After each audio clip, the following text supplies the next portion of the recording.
So, welcome, dear listeners, to another exciting episode of Servant Leadership Library Podcast. I'm your host, Nicholas Paulukow, the CEO of One to One Inc., a managed IT and security firm. And today we've got a show that's going to make you rethink everything you thought you knew about leadership and success. Joining us is the incredible Ryan Clark, a man who back in 2005 didn't just dream about starting a staffing firm. He co-founded PeopleShare, a national powerhouse dedicated to placing candidates in light industrial and administrative positions. With a vision sharper than attack and a determination that could move mountains, Ryan has transferred PeopleShare from a modest two-person operation into a staffing juggernaut boasting 260 employees and a staggering $200 million in revenue. Ryan's story is one of grit, talent, and unyielding commitment to helping others achieve their goals. His ability to recruit the best talent for every opportunity has been a cornerstone of PeopleShare's rise. So sit back, relax, and get ready to be inspired by the man who proves that with the right vision and a lot of hard work, anything's possible. So let's dive into the mind of Ryan Clark today and discover the secrets behind PeopleShare's phenomenal success. Ryan, welcome. What do you think about that intro? Wow, I'm like ready to get this going. I'm excited. I want to know if you could come over to my house and introduce me to my kids. I'd be more than happy to. I'll make an audio clip for you so you can put it in your Bluetooth speaker. Yeah, they think I'm an idiot. So if they listen to that intro, they'd be like, "Who are they talking about?" But yeah, you must have teenagers. Thanks for the grand entrance. I'm a little blushed right now, but I appreciate it. Yeah, no problem. We're excited to have you. Ryan, since the listeners don't know you, give us a little bit about your personal history and kind of what led you to kind of running PeopleShare. Yes. So, but believe it or not, it goes back to when I was working a temporary job in college. This is 1991. Wow. The economy was very tough at that point. And I'd listen to my dad come home every day, and I knew when his car hit the driveway, he was going to be asking me, "Hey, what'd you do today? You get a job yet?" And he said, "Well, why don't you go down to the temp agency that my company uses?" Keep calling him. So I ended up going down to a company called TAC Worldwide, which got acquired, many years ago, but I still remember the name of the company. And I just remember this guy being like a broker on the phone. He had multiple lines ringing. "Hey, let me see if I can get you here. So he was kind of the man about town. So I'm 20 years old, but I'm watching this guy kind of work the phones. And I said, that's a wicked cool job. And, then getting out of college, I didn't really have any usable skills. I didn't have an engineering degree. I wasn't pre-med, any of those things. So the only thing that I could do, the only usable skill that I had was, the grit. You mentioned that in the intro. That's one thing I will give myself credit for is, I'm gritty, sweaty. I'm willing to do that. So, I just kind of morphed into the staffing world. I got connected with the third largest staffing company in the world. Wow. and worked for them for a few years, but, found that I was a really good corporate employee until I wasn't a good corporate employee. And then it dropped off the table and I'd run my mouth too much. And I just realized that, I could do this better than, one of these big conglomerates, like, the person working at McDonald's or Burger King. It's a good company, but I felt like I could make a better burger than they could. Right. Yeah, I like it. That's amazing, right? We talked to a lot of entrepreneurs, and I was laughing because kind of my journey, I got really frustrated in corporate America, right? I started developing a software that we ran on our company 20 years ago on my lunch hours, right? I started paying the programmers. I'm like, "Yo, I'll buy you lunch if you start teaching me," right? And I'm like, "We gotta get this party started." Like things that are passing by, And you gotta love stories like that. That's awesome. It is grit, though, man. The teachers always told me, "Man, you're the hardest worker," and I'm like, "I don't know. I don't have to be a genius. I just have to work hard," right? That's what you're saying. Yeah. Precisely. Yeah, I didn't even think about it that way. That's pretty amazing. Kind of like a broker, right? Like you're constantly trying to connect people to other people.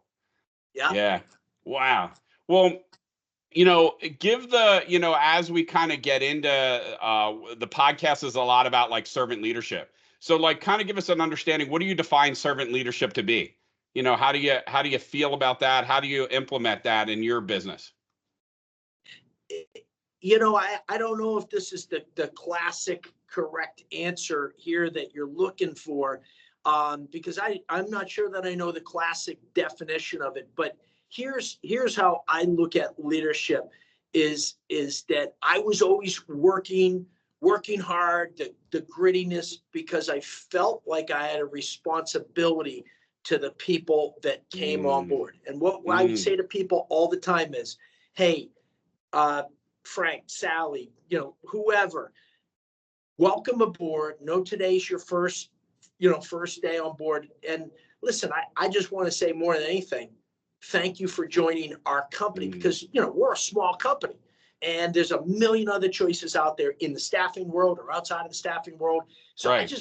I just felt and feel, current tense, I feel like I have a responsibility to feed these people. I mean that euphemistically. I feel like I've got a responsibility to keep these people employed, and as costs rise, we want to make them more money. And I've always said to people, hey, I can't change your personal, I can't change your health, I can't change your relationships, right, your family, your children, but I can affect your paycheck in a positive way. And that's what I feel like every day. I feel like I got people depending on me. I learned this, I know it's a little bit trite, but I'm going to say it anyway. I learned this from one of our leaders, and she would always say, hey, I feel like every day I'm the mama bird leaving the nest, and I got to bring back the worm for the baby birds. I know it's a little cliche or trite, but when she said that, I've used that phrase 4,000 times since then. I love it. I love it. That's just kind of the heart, though. It's kind of like, it sounds like the culture that you've instilled, right? It's about kind of like building other leaders is just about taking care of each other, right? And like helping each other succeed. As you kind of went into building your business, right? Like everybody does it differently. But like, is there anyone that kind of inspired you? How did you determine you were a leader, right? Like a lot of the people that listen to the podcast are like, well, I've done a job so long, that just must mean I must move into leadership. And we learned very quickly that that's absolutely not true. But it sounds like from a young age, you had this bug that you were able to get people to follow you. How'd you do that? Well, I don't know. I suppose you are correct, but I never felt like that. I never, okay. I had confidence in certain areas of my life. My ability to play hockey or water ski. Like I knew what I was somewhat good at. Leadership, I wasn't sure that I was ever good at it. And I always tell people that leadership is like poker, in the fact that it takes 5 minutes to learn it. It takes a lifetime to master it. And I feel like I'm always learning and making mistakes with the leadership, but I never felt like I was really good at it. So maybe in a way that kind of inspired me to read more. And I look at so many other leaders, and Tony Robbins, I think you'd asked about, kind of influencers, and there wasn't one influence. There were 15 of them, 20 of them that I picked up. But, Tony Robbins and his passion, I guess I assimilate the most with him, because I don't know that he's classically trained. I don't know that he's classically educated, but this guy is just out there going. He's a baller. He's a baller. He's doing, 180 miles an hour, full tilt all the time. And that to me is inspiring, but it's not classic. Oh, it's not leadership. Classic, right? Yeah. Yeah. So I guess if there's somebody that's inspired me, or I felt like I could emulate, that's probably it. I felt like I could at least emulate what he does, just pure passion. Yeah, I like the energy. Most of us have a lot of energy that are in our roles like that. Sometimes we scare people that don't have that energy, right? Like we inspire or we scare. I think it's, or that's just me, right? But I think you're key to say what you said, right? Like I full believer in like having mentors, right? So I got a gentleman right now that I was part of a group of. He retired, really high-powered CEO. And I said to him one day, I said, man, I just really don't feel like, I always second guessing myself. And he goes, man, I want to tell you, the day you stop doing that is the day you should stop doing it. And I'm like, why? He goes, because we all that want to improve feel like that every day. And I was like, you reminded me of that when you said it, right? Like, you're like, am I really good at this or not? But, that's what makes us great, I guess, right? Yeah, that, what I call it is healthy paranoia. That is true. When you get, you kind of sit back in your laurels and you think you got it, you got it beat. Yeah, that's your mentor that said, hang them up. That's the time to hang up the skates, is when you think you're better than everybody. So yeah. Yeah, that's great. When you were talking about kind of like as you moved up and you kind of learned from these, was there any was there other business owners in your family? Was there any places that you might have seen this, or is this something that you just grabbed on your own, right? Like your dad was like, go find a solution, and you went and really found it. I'll tell you. Yeah, there are zero entrepreneurs in my family. My dad was an educated guy, but not real high level in business. And, I think most of my family, immediate and extended family, are just work just for that paycheck and to do things on in their personal time. There's nothing wrong and nothing right with that. Right. It's just the way that they chose to do it.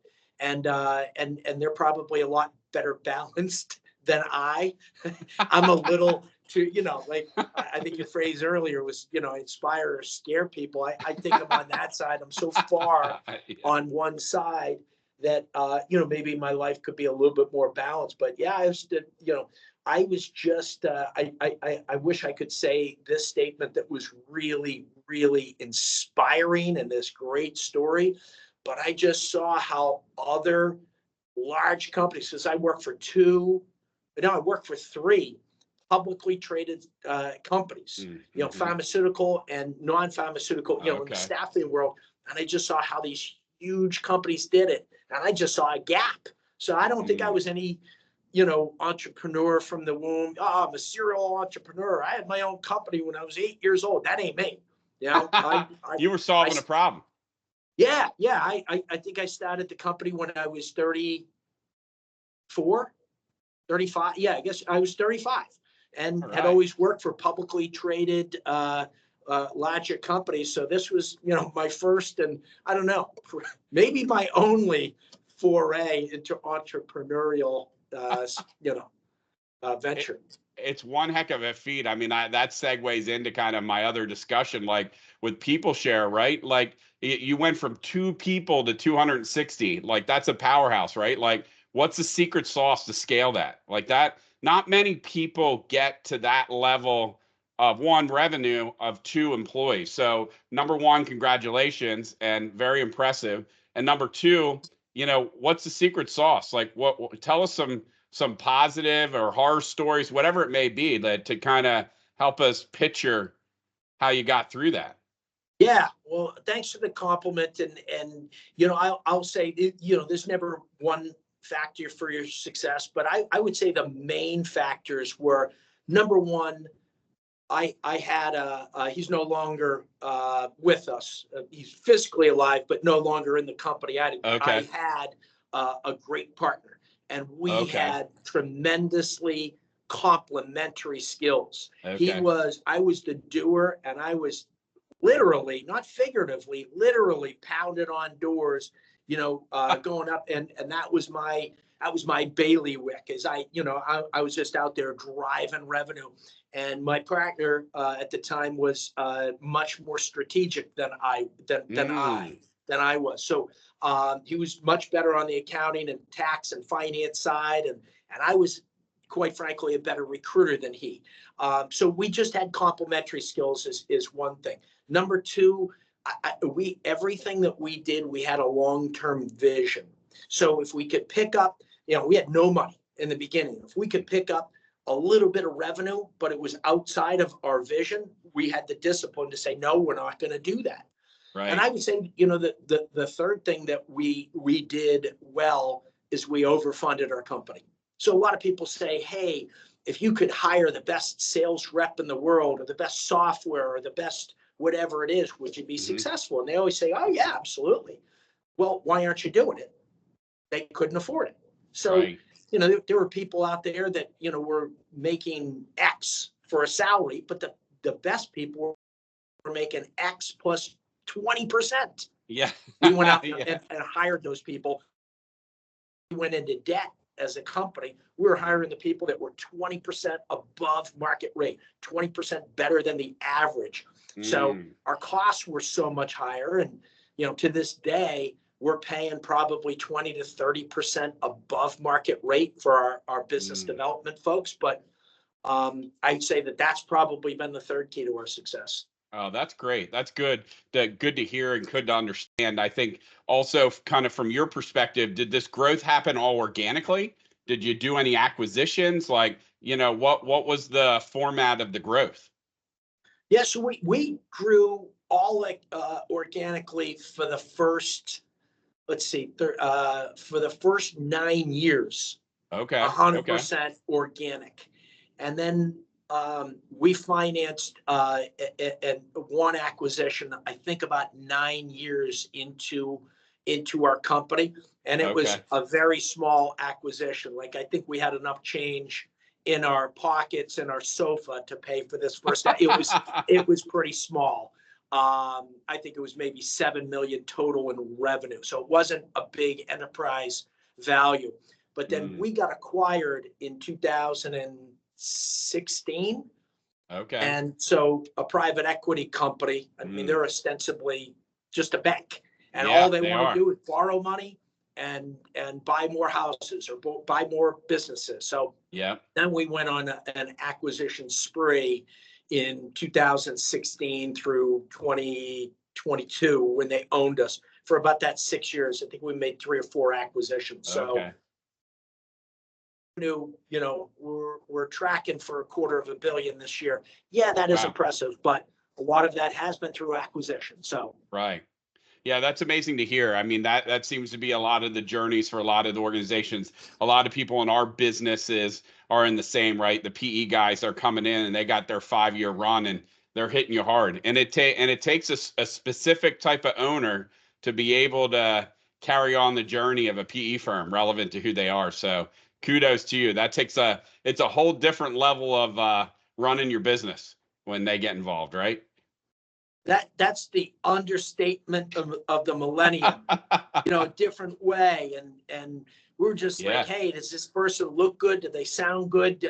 Yeah, make them an offer and just write the check. And the private equity company that we're affiliated with, it was a very, very tough adjustment. It's like, it's going from having no parents and you're 16, 17 years old, and then all of a sudden your father is a 5-star general and he's cracking down on you and you're like, whoa, So I guess we're running for maybe 11 years of just all the decisions. 100% ownership was ours.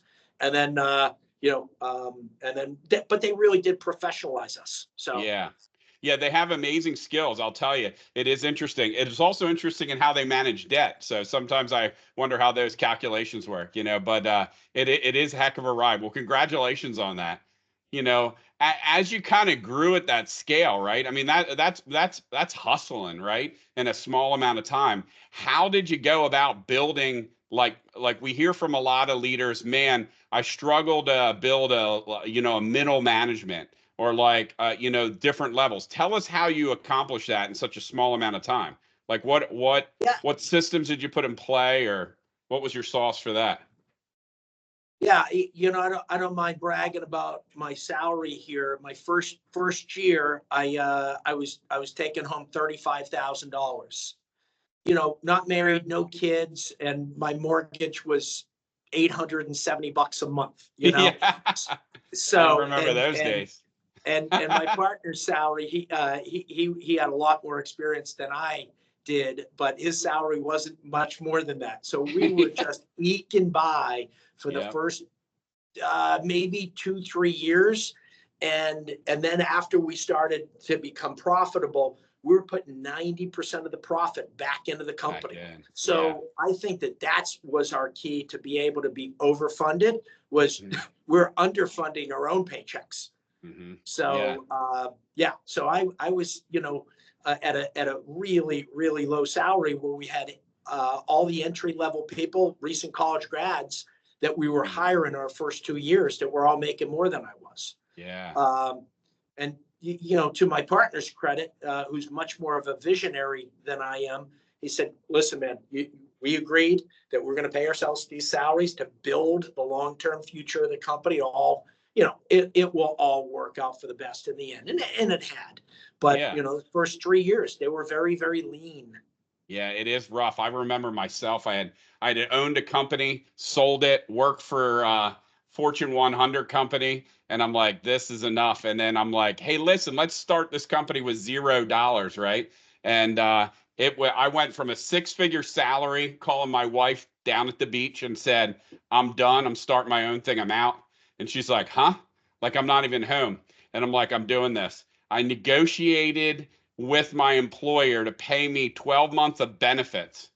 So because I was married and had a kid on the way, and I'm like, all I want is benefits. And they agreed. They paid me.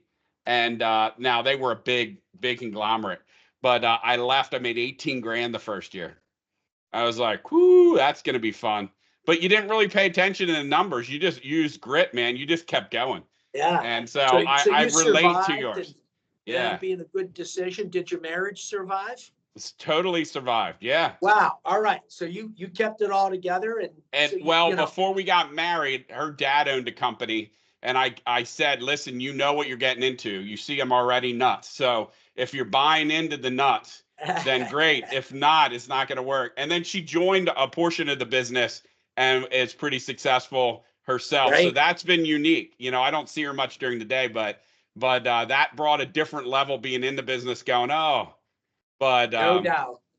It was hard, because when we decided, we said, hey, we might make tons more money, but when the kids are around, we're going to see their games and events. And if we would spend all the time during the day, come home, have dinner, do their events, and start working at 8 till 2 in the morning, and then cycle through. I can't do that anymore, but you just figured it out. So there's not many people I run into that have that ran with the same grit. So congrats. I love that. Yeah, that's awesome. Yeah, yeah.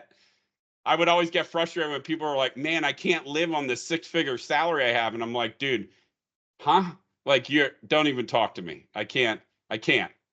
Another key to success in business and in life is living beneath your means. Yeah, you're right. Absolutely.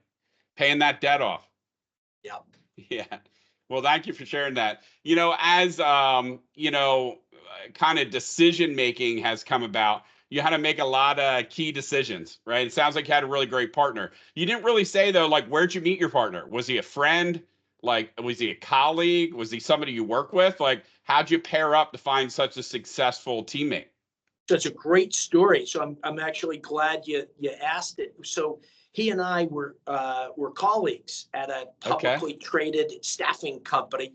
And one day he was walking by my office, and I was on a call, so I couldn't, I couldn't let him in. And he kept on pacing back and forth. I think he paced back past my office, 6 times in a matter of 10 minutes. So I knew it was something urgent. So, I called him in and, put that call. I think I was on a workers' compensation call, and nobody was going to miss me. 68 people on the call. I just put on hold. I said, hey, what's going on? He said, I'm really tired of the company that we work at being so bureaucratic.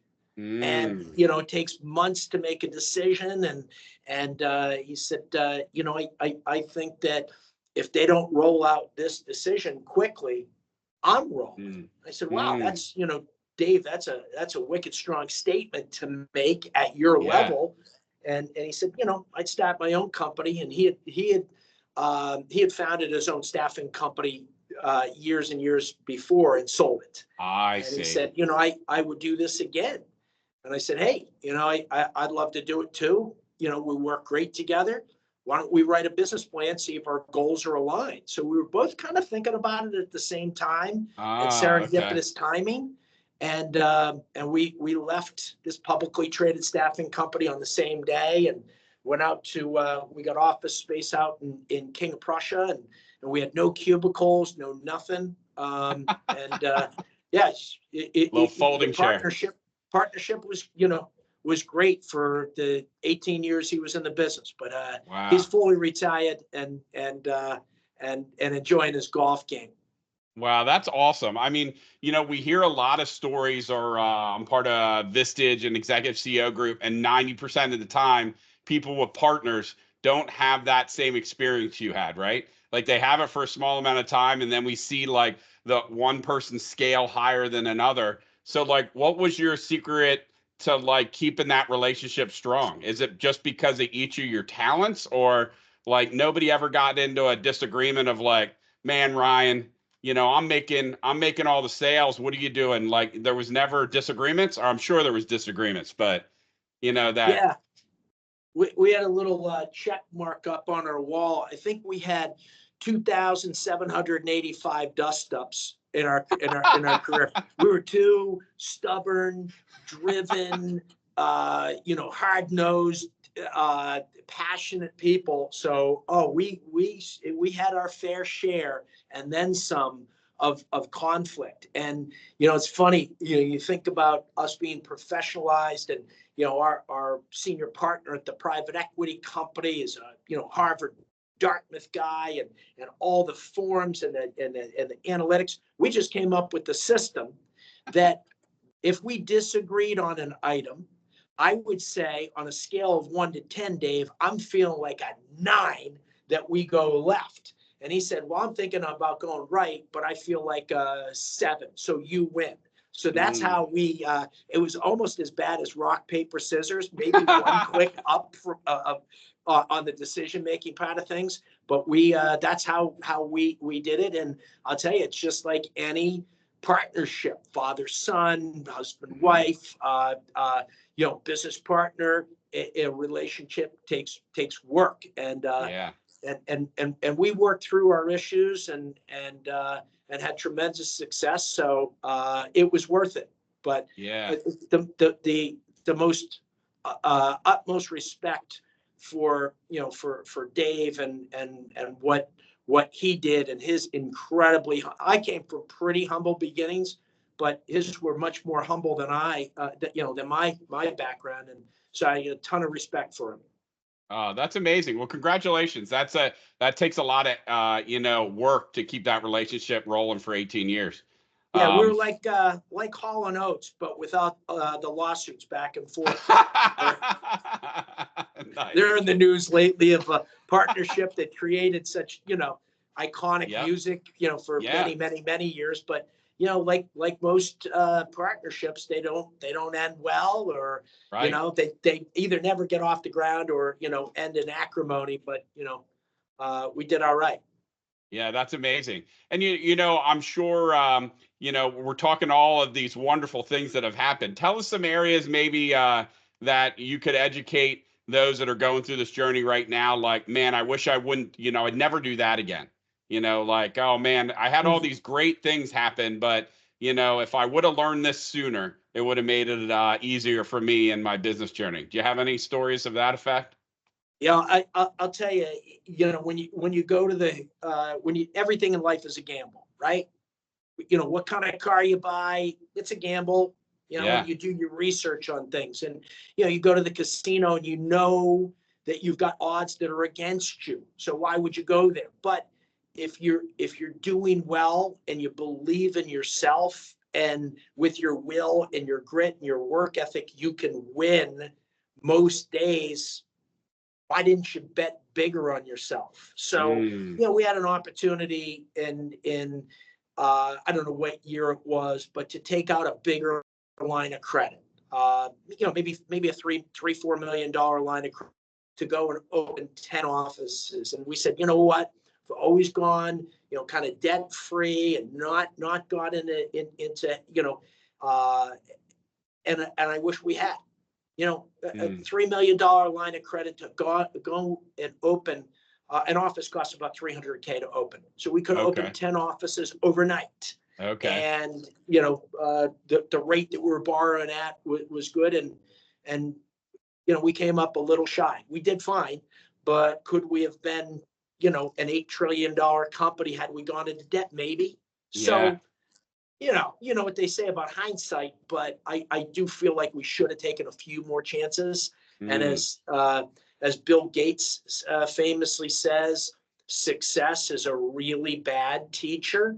So I don't know. I think that we at times came up a little bit shy, and we should have gone into deeper debt, because what are you betting on? You're not betting on your car. You're not betting on a casino. You're betting on yourself, and you can control your production. So that's the only regret that really sticks out. But it is a regret. Yeah. How'd you guys, as you scaled, find your lieutenants? Did you run with a kind of a flat organizational structure? How'd you build it? So every year we would have we would update our 5-year business plan, and we knew, and we had it to the day, like August 1st, we were opening our office in Westchester, Pennsylvania. And then we didn't even know how that was going to be going, because it was 3 years before that. But we knew August 1st, or whatever, the beginning of that fourth quarter, we were going to open this office October 1. So we knew that we had to go out and recruit that person, because we had a whole Gantt chart. We had a whole timeline. We knew that we had to hire these people to stay on pace with our business plan. So we just, it sounds cliche, but it's it's fundamentals. It's beating the bushes. We were asking everybody. We're just out in the community. We were figuring out who our best competitors were, and then we were taking their best people. Like, we were running into one particular staffing company time and time again, and you can't beat them, join them. So we just made a phone call to this guy and brought him over, and he's still with us today. Is he really? Going on 16 years. And one of our most successful people. But we had another woman that we paid a recruiting fee to get her, and he said, unfortunately, this woman, her name's Jane Morey. She said, unfortunately, she just got a promotion, just got a raise, and she's thrilled with her current company. So she does not want to interview with you. And I said, I never asked her to interview with me.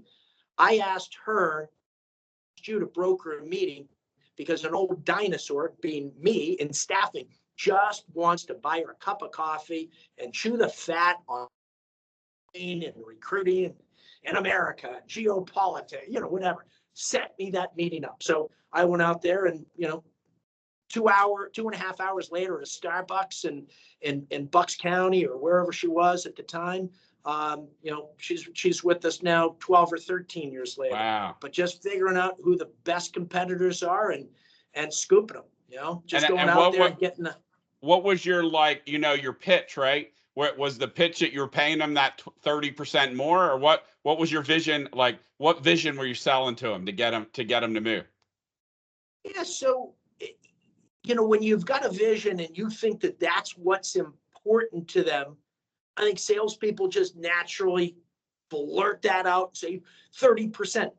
In Jane's case, money wasn't important to her. She's a very holistic, so I in that case, and I think in all of our cases, we're really probing people. What is important to you? What do you wish that you had? What are you looking to avoid?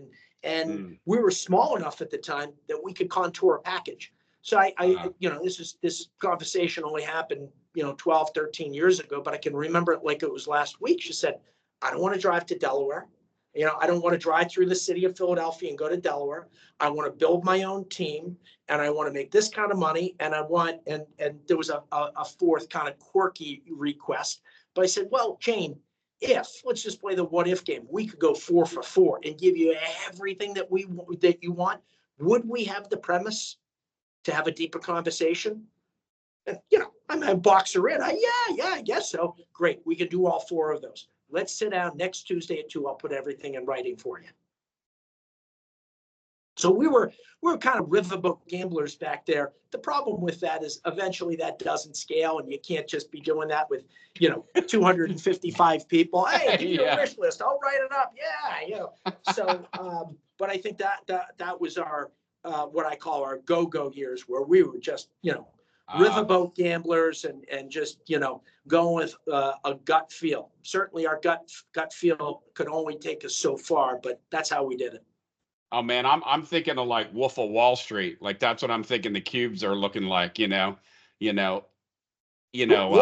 of Wall Street, but a little bit more ethics than that. Yeah. Right? No drugs in the office. No, fair enough. Yeah. That's another thing that just kind of brings me back to a question that you asked me earlier is, we always did the right thing. There's a lot of ways to cheat in business, and there's a ton of ways to cheat in staffing and right. Playing with your numbers and playing with workers' comp and doing some, we always did things the ethical way. And ethical, you make more money, but it's just a short-term strategy. That doesn't scale either. Right. I agree with you. I think, hearing, because you're like the recruiting master, right? So tell us, the listeners, like, what's the most outrageous thing somebody has done to get a job with you?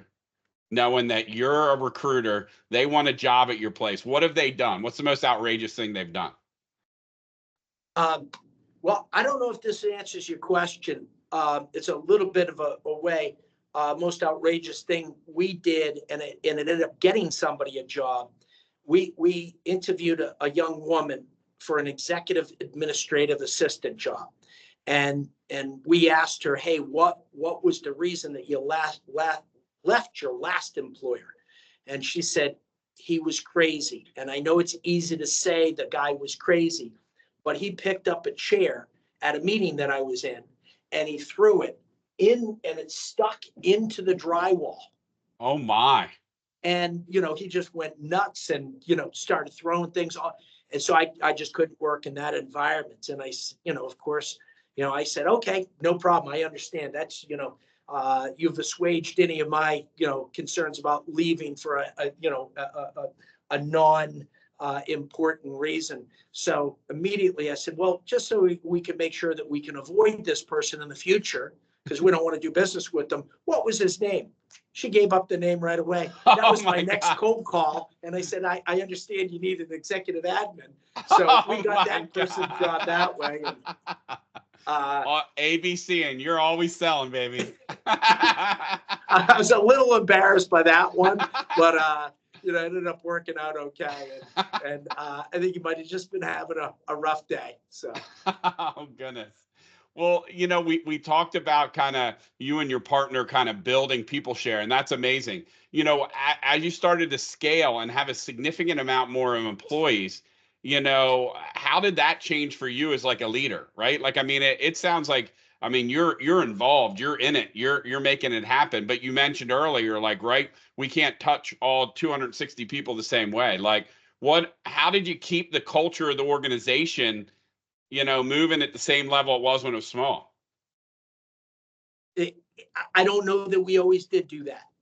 I think we tried to do that, and we did a reasonably good job of it, but we only learned through a bunch of missteps.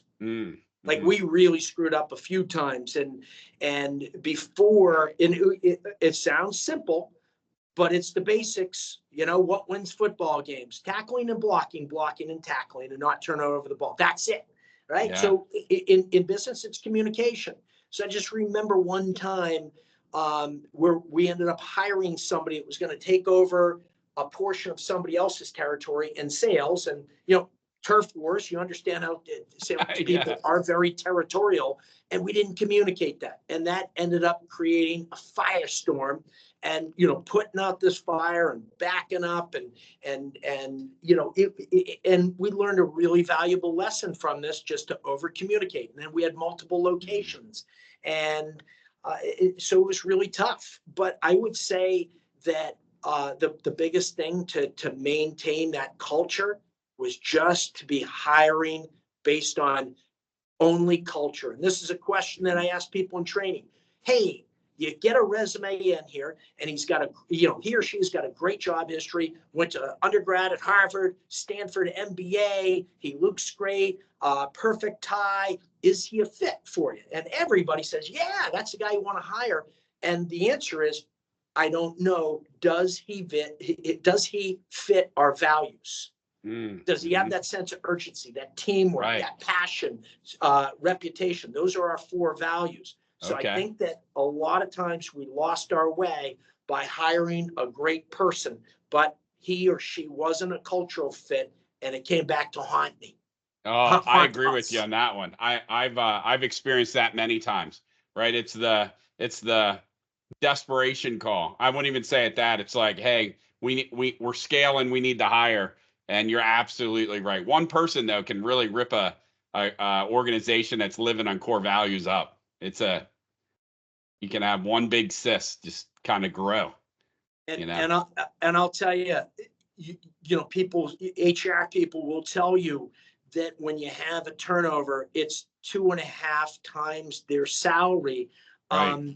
But in my opinion, I don't know if that's accurate or not. I think it's incalculable the damage that you do to the existing people that say, man, who the heck did you hire here? And then that causes other good people, the opposite of the magnet effect. It causes them to go the opposite way. Yeah. Then you're losing that good talent. That's amazing. If you, it sounds like you got a lot of energy and you're pretty passionate. So I need to ask this question. What's the craziest idea that you and your partner had to grow the business? So it's an idea that came out around the same year that YouTube came out.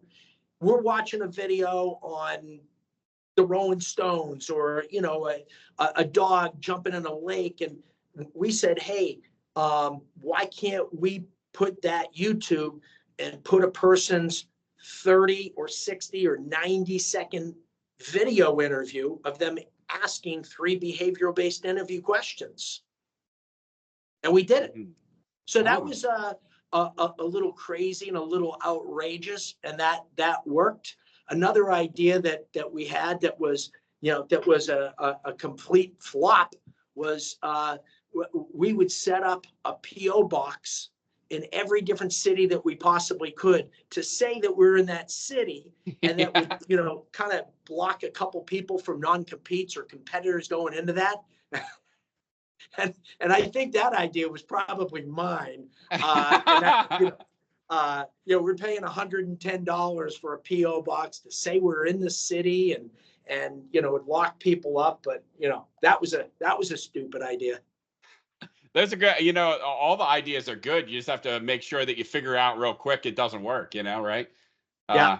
That brings me back to a memory when I worked prior to MapQuest years ago, going IPO. The CEO came into all of us and said, listen, we're going to grow to have people in every state by the end of the quarter. And we're all looking at him going, we're going to open offices in 50 states, 49 states. And I got to tell you, that guy, and this was before remote work, right? This is the 90s. Oh, yeah. And he's like, yo, we hired people in every state. They're going to work from home, send their crap to their house. We have sales reps in every state. We're selling everywhere. And we were like, wow. Now today that sounds like, well, you just get somebody on Teams and have a good day. But it was impressive to see that then took us to scale, then to IPO, because we were everywhere. That's phenomenal. Yeah.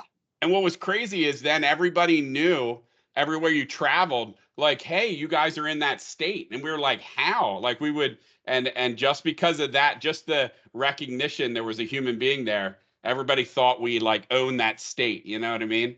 So That's cool. It gave me a memory back that you were, I love it. Yours worked, ours didn't. Yeah.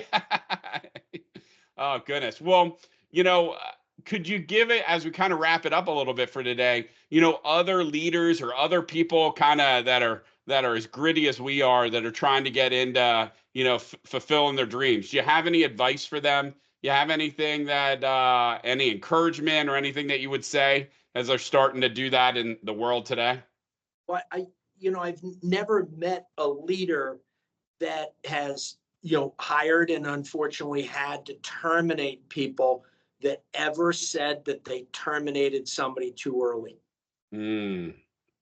Out of billions of people that have been terminated, they always had a leader or a manager that needed to make that tough decision. And 100% of the time it was too late, or it was later than what they wanted it to be. And I think that the best advice that any of us has been given has always been very simple advice. It's not profound. It's not a theory of relativity. It's your basic advice. And, a leader once told me this advice: if you think you have a problem, you do. So don't, make quicker decisions. But, we were successful, but we lost millions of dollars by not pulling the plug. And I think that a big thing for the leadership that changed for me is I was very, I don't know if the word sympathetic or empathetic, and didn't want to cut that person's legs off and their paycheck and their benefits. But then somebody, a leader, actually just more of a personal friend, but he's very good at what he does, is he said, change your mindset to not being, I'm cutting somebody off at the knees. That is awful. That's vicious.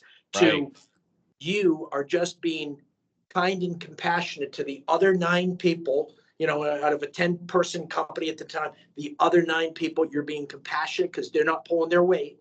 And that person that you're cutting, they're not happy in this marriage either. Right. And just be really graceful to them on the way out. Mm-hmm. Yeah, So that's great change feedback. the mindset to, man, I'm gonna cut somebody off at the knees, versus, hey, I'm just being kind to the people that are here, and I'm gonna help that guy on the other side. Yeah, that's great advice. I think we all kind of have done that, right? Because we're like, hey, we're trying to scale, but it's good enough for now. But it's really not, right? Like we have to, because when we scale, it's only going to exacerbate, right? And so I think I heard a quote the other day that goes, many times leaders care more about the person's success than they do. And so when you're doing that, that's not helpful either, Yeah. Another quote can I share one other quote? Oh, absolutely. And it's from, I don't know if you know the author, Tim Ferriss, who's written 9 Minutes on Monday, a ton of books, right? But he's a really interesting guy, and so he's just not a fastball down the middle. He's pretty out there. And one of his famous quotes is, you can usually judge a person's success in life by the amount of difficult conversations that they have had.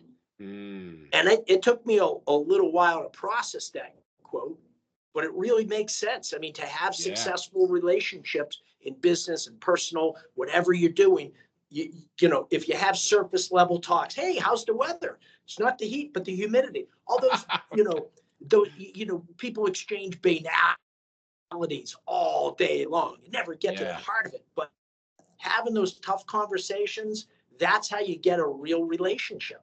Yeah, I agree with you. And I think a lot of leaders that we find out that are trying to like become people leaders realize, well, if I'm just nice to them, I can coach them through it. And in reality, people want to be told, great, you did a great job here, but this is where you need to improve. Let's get this moving, right? And it really astonishes me every time. I'm like, what is not clicking? We're not here to be best friends.